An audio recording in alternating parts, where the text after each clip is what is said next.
Hello, everybody, and welcome to another edition of Inside Guns with your host, me, the Yankee Marshal. Today, I want to address kabooms. You know, guns exploding in your hands, which can be a very bad thing.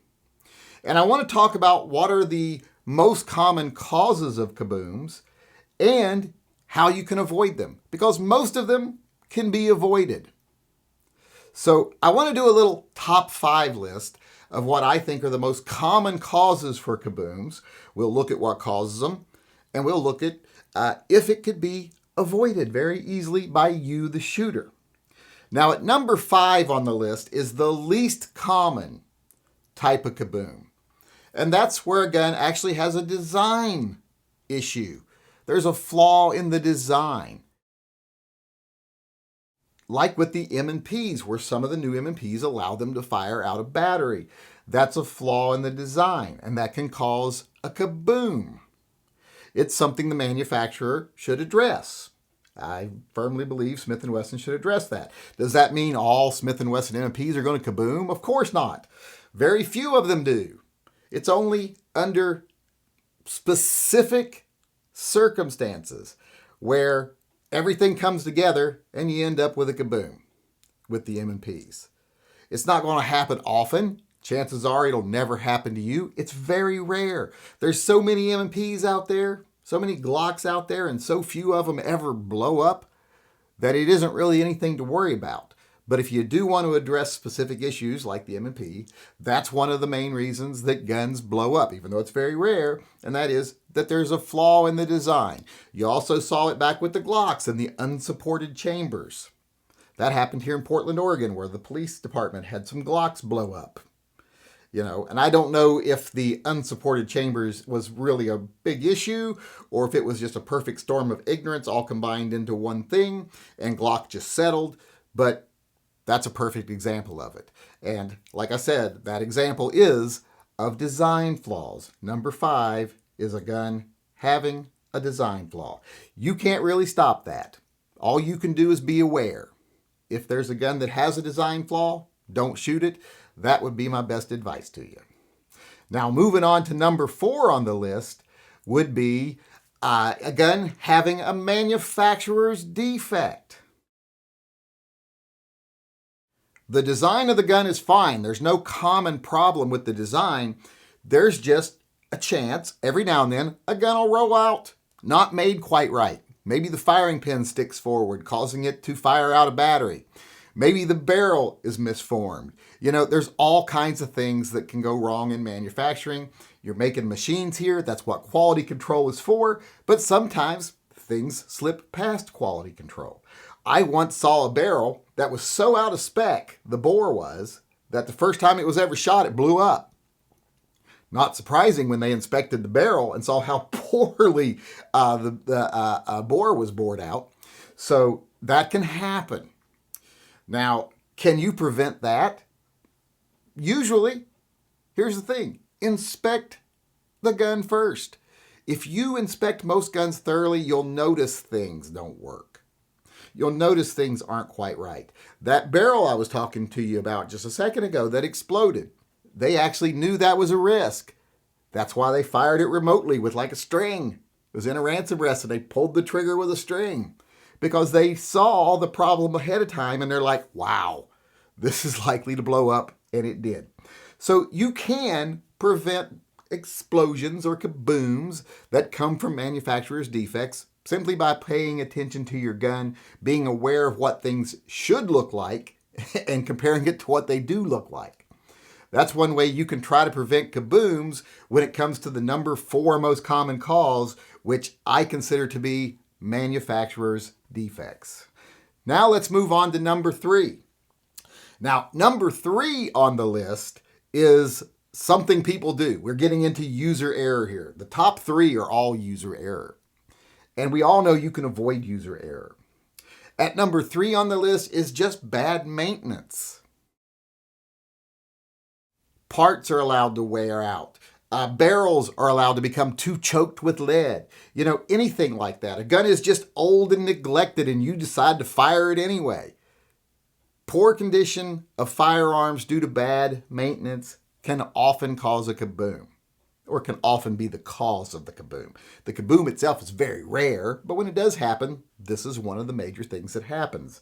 Someone just didn't take care of the gun. They neglected it. They allowed it to deteriorate to the point where it was no longer capable of being fired safely. That's not the manufacturer's fault. That's not the fault of the design of the gun itself. That is user error. You did not take care of your tools, and because of that, it blew up. It kaboomed. That's probably easily the third most common cause of kabooms that I've personally seen in my life.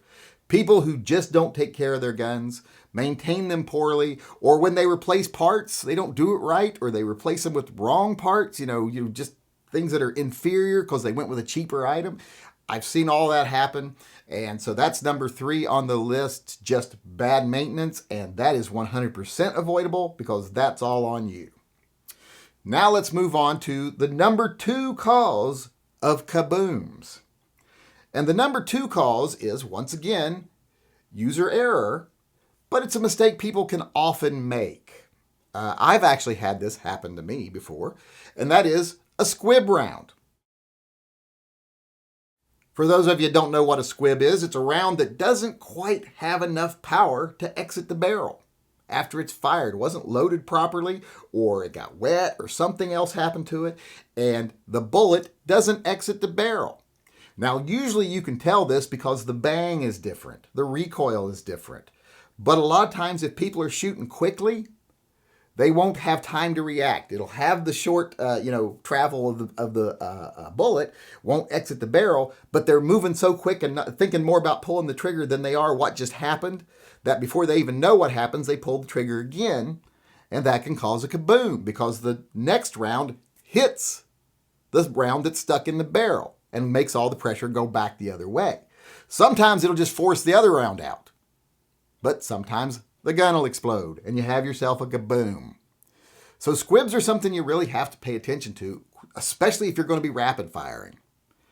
If suddenly the gun doesn't recoil, doesn't have that same feeling, you don't hear that kaboom or feel the vibrations of it, the explosion, try to think quickly and not fire again. Now, chances are, if you have one, gun's not going to explode. But it can happen. I've actually seen barrels before that have multiple squibs in them. Someone brings them to the gunsmith, can't get the squib out, and the reason they can't get the squib out is because they looked in and they saw it, but they didn't realize there's like 6 of them mashed together in there. So how people manage to do that, I don't know, but that's, not paying attention. But that is what I would consider to be the number 2 cause of kabooms. That would be squib loads. And yes, you can prevent squib loads. Not prevent, but you can be aware. But it's real easy to not catch them in time. So this is something I don't really chastise anyone about. If you have a squib load and you end up having a kaboom, it's understandable. It's still user error, but like I said, a little more understandable. Now, with that being said, let's move on to the number 1 cause of kabooms. The thing I've seen more often than any other cause of kabooms, and that is bad ammo. Some of you might be aware that recently, bad ammo almost killed Kentucky Ballistics. It made his gun go kaboom. Now, after it happened, he came out and was man enough to say, hey, this was my fault. I shot bad ammo that I shouldn't have shot. He didn't try to blame it on the gun or the manufacturer or anything else he could think of to make it look like it wasn't his fault. He said, hey, I made a bad decision. I nearly paid the price. I think he did pay a price. He got hurt badly, but at least he didn't die. Because we don't want someone who's actually man enough to accept their mistakes to die. We got so few of those. We want to keep as many of them as possible. But bad ammo blew up his gun. In this case, I think it was ammo that he found that he knew was questionable that he decided to shoot. That happens a lot. People shoot questionable ammo. Probably you're going to have a problem. And if you do have a problem, it's probably going to be a squib. But if you get ammo that's been severely set back or something like that, you can get a kaboom. Bad ammo, like I said, is easily the number 1 reason for kabooms. Sometimes you get ammo that someone else loaded. They loaded it too hot. or there was an error with it. You can even get ammo from a factory manufacturer because something went wrong. There was a issue in manufacturing, there was some faulty product, and it just explodes. You get a kaboom. There's almost nothing you can do about that. That's one of the few instances where it is not really on the shooter and the shooter can't prevent it. So that's one thing to worry about. Always know where your ammo comes from. Know that you trust where it comes from and know that it has a good reputation. And if you load it yourself, be very careful, because that's why I don't load ammo, because I'm not very careful. So always be aware where your ammo comes from. Make sure you trust that ammo and the person who made it or company who made it. But that part right there, that unavoidable aspect of ammo, that's not what usually blows guns up. It's usually people intentionally shooting ammo they know is bad. It's either old or damaged, etc., which is totally avoidable. Or it's people trying to crank it up to 11. I would say that's the number one thing I've ever seen that destroys guns. People who load their own ammo and don't have the common sense to stay within certain parameters. They're like, I'm going to crank this up. I'm going to, they're big Spinal Tap fans, I guess. Because they're going to crank it up to 11. That gun's powerful, but this is more powerful. And that's something they want, I guess. And they blow their guns up. That's the number one reason I've ever seen guns blow up. Idiots overcharging ammo or doing something stupid with it like that. That's the number one reason. And that is definitely user error, because these people are trying to push the limits. And that can definitely be avoided, because don't do it. Period. These aren't toys. Don't try pushing the limits. It's not like, I'm going to soup up my little remote control car to the point where it goes way too fast, and then you end up burning out the motors or tearing up your car. It catches fire and melts. You lost an item. You play games with guns, you could lose your life. So I've never understood the people who want to push the parameters of safety in firearms. Just something you shouldn't do. So that's the number one reason for guns going kaboom. Bad ammo. And usually it's completely avoidable. And with that being said, I am done for the day. I want to thank everybody for coming. I do appreciate you being here. I hope you come back again tomorrow. Until then, I want to remind everyone out there, always carry, unless you put shitty ammo in it, and then be careful. But always carry and stay safe until I see you again.